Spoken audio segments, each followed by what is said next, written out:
Hojas muy cortitas de mi querido Machado, y después de cada una me voy a atrever a dar mi opinión o mi sentimiento. Al olmo viejo, hendido por el rayo y en su mitad podrido, con las lluvias de abril y el sol de mayo, algunas hojas verdes le han salido. Sí, algunas veces a lo largo de nuestra vida nos sentimos como el olmo, hendido, cansados, viejos, pero no hay que saber perder el tiempo, hay que saber escuchar, esperar a que lleguen esas lluvias de abril para que nos hagan retoñar hojas verdes que nos devuelvan las ganas, la ilusión y la necesidad. Porque no son los años los que nos envejecen, sino la pérdida de la ilusión por seguir. Yo voy soñando caminos, de la tarde las colinas, doradas los verdes pinos, las polvorientas encinas. ¿A dónde el camino irá? ¿A dónde? ¿Cuándo? ¿Cómo? No podríamos vivir si conociésemos nuestro sendero, nuestro futuro, nuestro mañana. Por tanto, hay que seguir aquí, trazando nuestra vereda para hacer más llevadero nuestro trayecto. Porque el pasado ya pasó, ya no está. El futuro, ¿cuál será? Ni nos conviene saberlo. Y el hoy es aún un todavía, es un todavía, no es hoy. Señor, Señor, me cansa la vida. Tengo la garganta ronca de gritar sobre los mares. La voz de la mar me asorda. Así es, hay momentos que nos cansa vivir. Nos es más fácil ir que quedar, rendirse sin luchar, perder sin ni siquiera jugar. Pero no. Hemos venido con una misión, con un relevo, con un testigo a recoger. Por tanto, siempre hay que seguir. Señor, la guerra es mala, es bárbara. La guerra, odiada por las madres, las almas entigrecen. Mientras la guerra pasa, ¿quién sembrará la tierra? ¿Quién segará la espiga que junio amarillece? ¿Quién? Las guerras son muerte, ambición, miseria, dolor, destrucción, bombas, la nada. Nadie gana en una guerra. Las guerras son el fracaso total de la humanidad.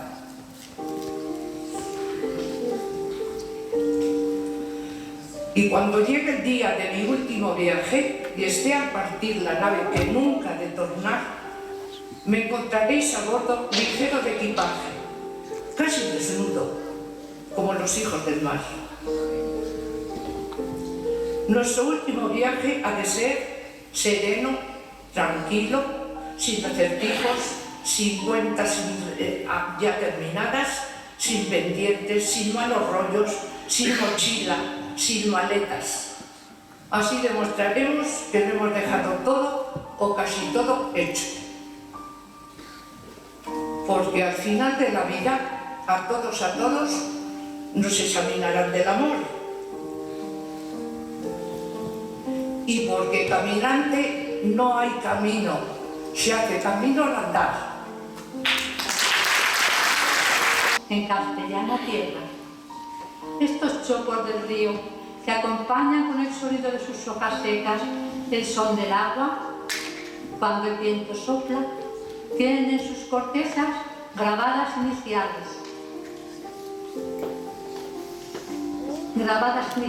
que son nombres de enamorados, cifras que son fechas. Álamos del amor, que ayer tuvisteis de ruiseñores vuestras ramas llenas, Álamos que seréis mañana liras del viento perfumado en primavera. Álamos del amor, cerca del agua que corre, pasa y sueña. Álamos de las márgenes del Duero, conmigo vais, mi corazón os lleva. Oh sí, conmigo vais, campos de Soria, pueblos y aldeas, tardes tranquilas, montes de violeta, alamedas del río, verde sueño del suelo gris y de la paz la tierra, agria melancolía de la ciudad decrépita. Me habéis llegado al alma, ¿o acaso estabais en el fondo de ella? Gente del alto llano numantino, que guardáis a Dios como cristianas viejas, que el sol de España os llene de alegría, de luz y de riqueza. Cerraron sus ojos que aún tenía abiertos, taparon su cara con un blanco lienzo, y unos sollozando, otros en silencio, de la triste alcoba todos se salieron. Despertaba el día, y a su albor primero con sus 1000 ruidos, despertaba el pueblo. Ante aquel contraste de vida y misterios, de luz y tinieblas, medité un momento. Dios mío, qué solos se quedan los muertos. De la casa en hombros lleváronla al templo y en una capilla dejaron el féretro. Allí rodearon sus pálidos restos de amarillas velas y de paños negros. Al dar de las ánimas el toque postrero, acabó una vieja sus últimos rezos. Cruzó la ancha nave, las puertas gimieron y el santo recinto quedóse desierto. Tan medroso y triste, tan oscuro y yerto todo se encontraba, que pensé un momento, Dios mío, qué solos se quedan los muertos. De la alta campana la lengua de hierro le dio volteando a Dios lastimero. El luto en las ropas, amigos y deudos cruzaron en fila tomando un cortejo. Allí la acostaron, tapiáronle luego y con un saludo despidióse el duelo. La noche se entraba, reinaba el silencio. Perdido en las sombras, medité un momento. Dios mío, qué solos se quedan los muertos. En las largas noches del helado invierno, cuando las maderas crujir hace el viento, allí cae la lluvia con un son eterno, allí la combate el soplo del cierzo. Vuelve el polvo al polvo, vuela el alma al cielo, todo es vil materia, podredumbre y cieno. No sé, pero hay algo que explicar no puedo, que al par nos infunde repugnancia y miedo, al dejar tan tristes, tan solos los muertos. Despertó, a no sé qué hora, el doble de las campanas. Su tañido monótono y eterno me trajo a las mientes esta tradición que oí hace poco en Soria. Intenté dormir de nuevo, imposible. Una vez aguijoneada, la imaginación es un caballo que se desboca y al que no sirve tirarle de la rienda. Por pasar el rato me decidí a escribirla, como en efecto lo hice. Yo la oí en el mismo lugar en que acaeció y la he escrito volviendo algunas veces a la cabeza con miedo cuando sentía crujir los cristales de mi balcón, estremecidos por el aire frío de la noche. Sea de ello lo que quiera, ahí va, como el caballo de copas. Atad los perros, haced la señal con las trompas para que se reúnan los cazadores y demos la vuelta a la ciudad.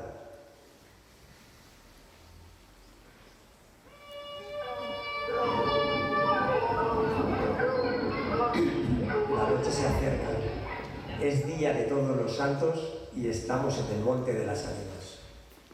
¿Tan pronto? A ser otro día, no dejara yo de concluir con ese rebaño de lobos que las nieves del Moncayo han arrojado desde sus madrigueras, pero hoy es imposible.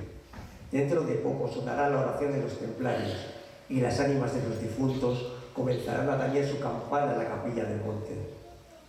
En esa capilla ruinosa. ¿Quieres asustarme? No, hermosa prima. Tú ignoras cuánto sucede en este país porque aún no hace un año que has venido a él desde muy lejos. Refrena tu yegua. Yo pondré la mía al paso y mientras dure el camino te contaré la historia. Los pajes se reunieron en alegres y bulliciosos grupos. Los condes de Borges y de Alcudiel montaron en sus magníficos caballos y todos juntos siguieron a sus hijos Beatriz y Alonso, que precedían la comitiva a bastante distancia. Mientras duraba el camino, Alonso narró en estos términos la prometida historia. Ese monte, que hoy llaman de las Ánimas, pertenecía a los templarios, cuyo convento ves allí, a la margen del río. Los templarios eran guerreros y religiosos a la vez. Conquistada Soria a los árabes, el rey los hizo venir de lejanas tierras para defender la ciudad por la parte del puente, haciendo en ello notable agravio a sus nobles de Castilla, que así hubieran sabido solos defenderla como solos la conquistaron. Entre los caballeros de la nueva y poderosa orden y los hidalgos de la ciudad fermentó por algunos años y estalló al fin un odio profundo. Los primeros tenían acotado ese monte donde reservaban caza abundante para satisfacer sus necesidades y contribuir a sus placeres. Los segundos determinaron organizar una gran batida del coto, a pesar de las severas prohibiciones de los clérigos con espuelas, como llamaban a sus enemigos. Hundió la voz del reto, y nada fue parte a detener a los unos en su manía de cazar y a los otros en su empeño de estorbarlo. La proyectada expedición se llevó a cabo. No se acordaron de ellas las fieras. Antes la tendrían presentes tantas madres como arrastraron siendo brutos por sus hijos. Aquello no fue una cacería, fue una batalla espantosa. El monte quedó sembrado de cadáveres.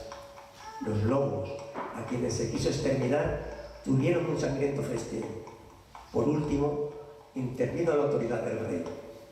El monte, maldita ocasión de tantas desgracias, se declaró abandonado y la capilla de los religiosos, situada en el mismo monte y en cuyo atrio se enterraron juntos amigos y enemigos, comenzó a arruinarse.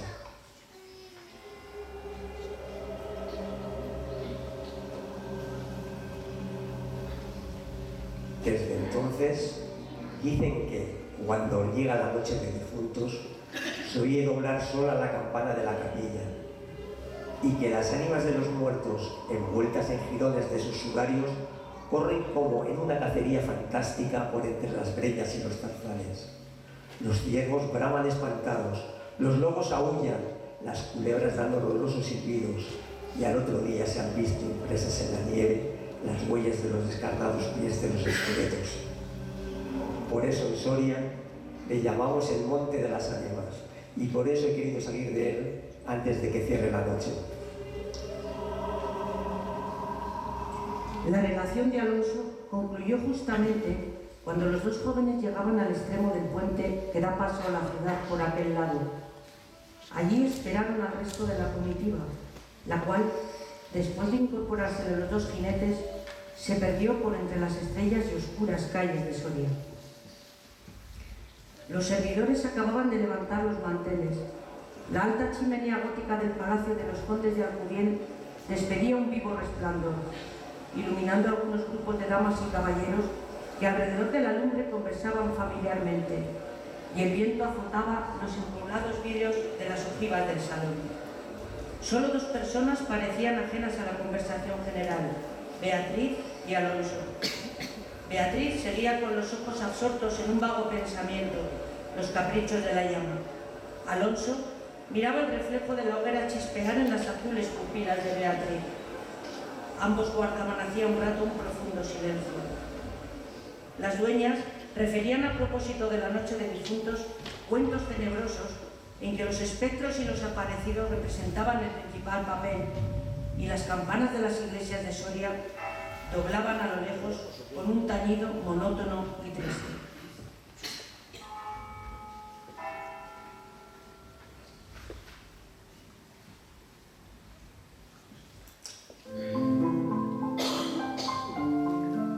Hermosa prima, Exclamó al fin Alonso, rompiendo el largo silencio en que se encontraban.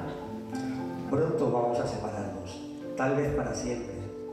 Las áridas llanuras de Castilla, sus costumbres toscas y guerreras, sus hábitos sencillos y patriarcales, sé que no te gustan. Te he oído suspirar varias veces, acaso por algún galán de tu lejano señorío.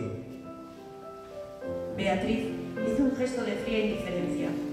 Todo su carácter de mujer se reveló en aquella desdeñosa contracción de sus delgados labios.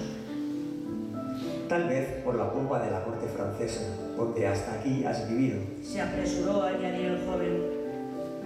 De un modo o de otro, presiento que no tardaré en perderte. Al separarnos, quisiera que llevases una memoria mía. ¿Te acuerdas cuando fuimos al templo a dar gracias a Dios por haberte devuelto la salud que viniste a buscar a esta tierra? El joyel que sujetaba la pluma de mi gorra cautivó tu atención. Qué hermoso estaría sujetando un velo sobre tu oscura cabellera. Ya prendido el de una desposada. Mi padre se lo regaló a la que me dio el ser y ella lo llevó al altar. ¿Lo quieres? No sé en el tuyo, Contestó la hermosa. pero en mi país una prenda recibida compromete la voluntad. Solo en un día de ceremonia debe aceptarse un presente de manos de un deudo, que aún puede ir a Roma sin volver con las manos vacías. El acento helado con que Beatriz pronunció estas palabras turbó un momento al joven, que después de serenarse dijo con tristeza: Lo sé, prima, pero hoy se celebran todos los santos y el tuyo entre todos. Hoy es día de ceremonias y presentes. ¿Quieres aceptar el mío? Beatriz se mordió ligeramente los labios y extendió la mano para tomar la joya sin añadir una palabra. Los dos jóvenes volvieron a quedarse en silencio y volvióse a oír la cascada de voz de las viejas que hablaban de brujas y de trasgos, y el zumbido del aire que hacía crujir los vidrios de las ojivas, y el triste y monótono doblar de las campanas. Al cabo de unos minutos, el interrumpido diálogo tornó a anudarse de este modo. Y antes de que concluya el Día de Todos los Santos, en que así como el tuyo se celebra el mío, y puedes, sin atar tu voluntad, dejarme un recuerdo, no lo harás. Dijo él, clavando una mirada en la de su prima, que brilló como un relámpago, iluminada por un pensamiento diabólico. ¿Por qué no? Exclamó ésta, llevándose la mano al hombro derecho como para buscar alguna cosa entre los pliegues de su ancha manga de terciopelo bordado de oro. Después, con una infantil expresión de sentimiento, añadió: ¿Te acuerdas de la banda azul que llevé hoy a la cacería y que por no sé qué emblema de su color me dijiste que era la divisa de tu alma? Sí. Pues se ha perdido. Se ha perdido y pensaba dejártela como un recuerdo. Se ha perdido. ¿Y dónde? Preguntó Alonso, incorporándose de su asiento y con una indescriptible expresión de temor y esperanza. No sé, en el monte acaso. En el monte de las ánimas. Murmuró, palideciendo y dejándose caer sobre el sitial. En el monte de las ánimas. Luego prosiguió con voz entrecortada y sorda. Tú lo sabes porque lo habrás oído 1000 veces. En la ciudad, en toda Castilla, me llaman el rey de los cazadores. No habiendo aún podido probar mis fuerzas en los combates como en mis ascendientes, he llevado a esta diversión, imagen de la guerra, todos los bríos de mi juventud, todo el ardor hereditario en mi raza.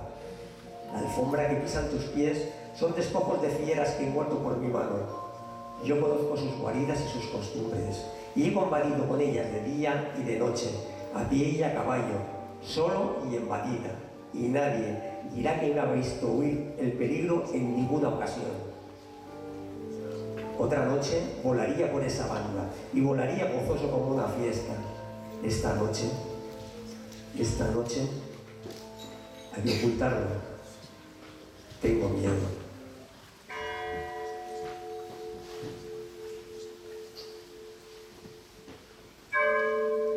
¿Oyes? Las campanas doblan. La oración ha sonado en San Juan del Duero. Las ánimas del monte comenzarán ahora a levantar sus amarillentos cráneos de entre las malezas que cubren sus fosas. Las ánimas cuya sola vista puede helar de horror la sangre del más valiente, tornar sus cabellos blancos o arrebatarle del torbellino de su fantástica carrera como una hoja que arrastra el viento sin que se sepa a dónde.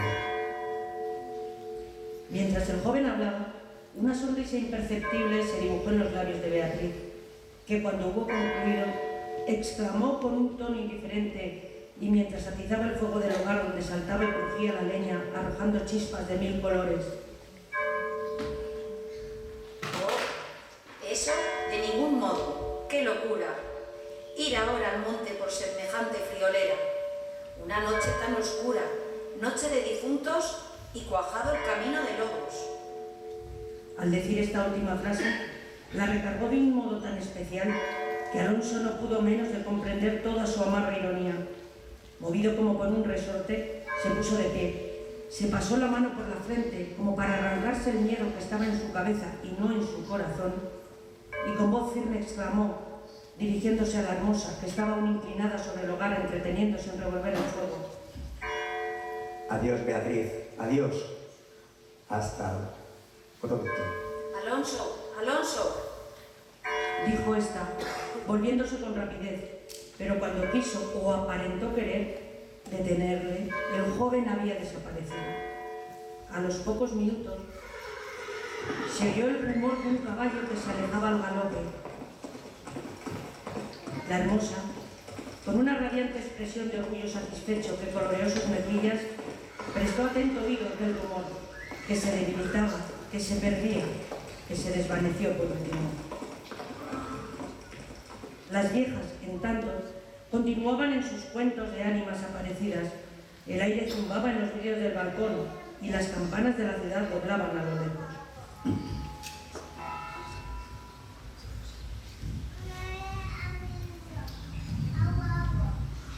Había pasado 1 hora, 2, 3.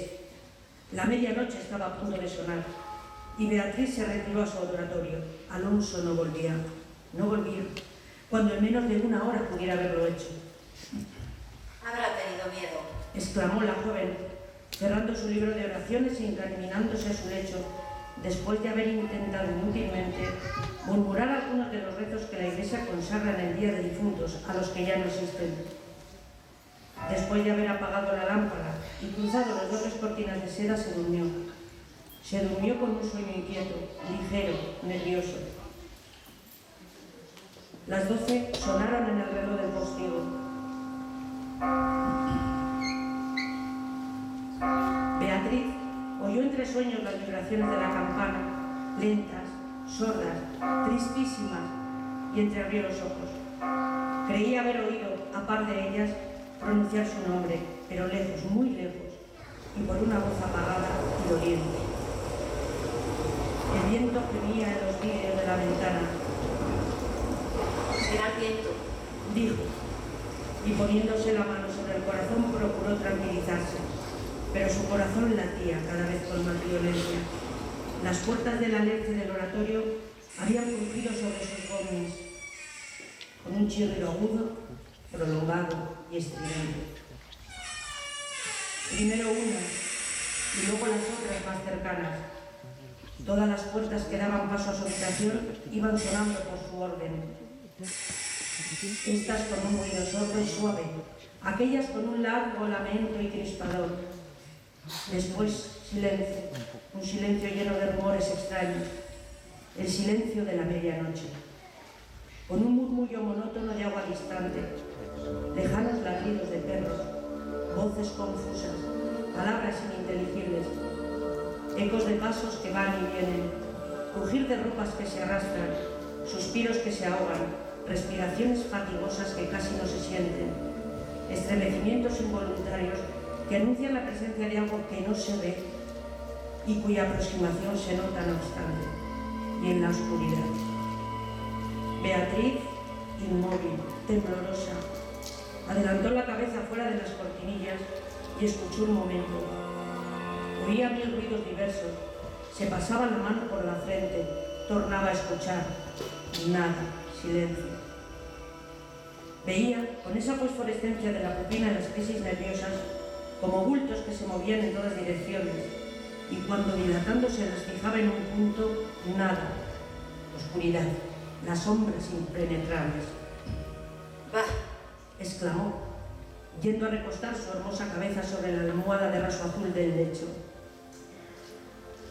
¿Soy yo tan miedosa como estas pobres gentes, cuyo corazón palpita de terror bajo una armadura al oír una conseja de aparecidos? Y cerrando los ojos intentó dormir, pero en vano había hecho un esfuerzo sobre sí misma. Pronto volvió a incorporarse, más pálida, más inquieta, más aterrada. Ya no era una ilusión. Las colgaduras de brocado de la puerta habían rozado al separarse, y unas pisadas lentas sonaban sobre la alfombra. El rumor de aquellas pisadas era sordo, casi imperceptible, pero continuado. Y a su compás se oía crujir una cosa como madera o hueso. Y se acercaban, y se movió el reclinatorio que estaba a la orilla de su lecho. Beatriz lanzó un grito agudo y, arremojándose en la ropa que la cubría, escondió la cabeza y contuvo el aliento. El aire azotaba los vidrios del balcón. El agua de la fuente lejana caía y caía, con un rumor eterno y monótono. Los ladridos de los perros se dilataban en las ráfagas del aire, y las campanas de la ciudad de Soria, unas cerca, otras distantes, doblaban tristemente por las ánimas de los difuntos. Así pasó 1 hora, 2, la noche, un siglo, porque la noche aquella pareció eterna a Beatriz. Al fin despuntó la aurora, vuelta de su temor, entreabrió los ojos a los primeros rayos de la luz. Después de una noche de insomnio y de terrores, es tan hermosa la luz clara y blanca del día, separó las cortinas de seda del lecho y ya se disponía a reírse de sus temores pasados, cuando de repente un sudor frío cubrió su cuerpo. Sus ojos se desencajaron y una palidez mortal decoloró sus mejillas. Sobre el reclinatorio había visto, sangrienta y desgarrada, la banda azul que perdiera en el monte, la banda azul que fue a buscar a Alonso. Cuando sus servidores llegaron despavoridos a noticiarle la muerte del primogénito de Alcuriel, que a la mañana había aparecido devorado por los lobos entre las malezas del monte de las ánimas, la encontraron inmóvil, crispada, asida con ambas manos a una de las columnas de ébano del lecho, desencajados los ojos, entreabierta la boca, blancos los labios, rígidos los miembros, muerta, muerta del horror.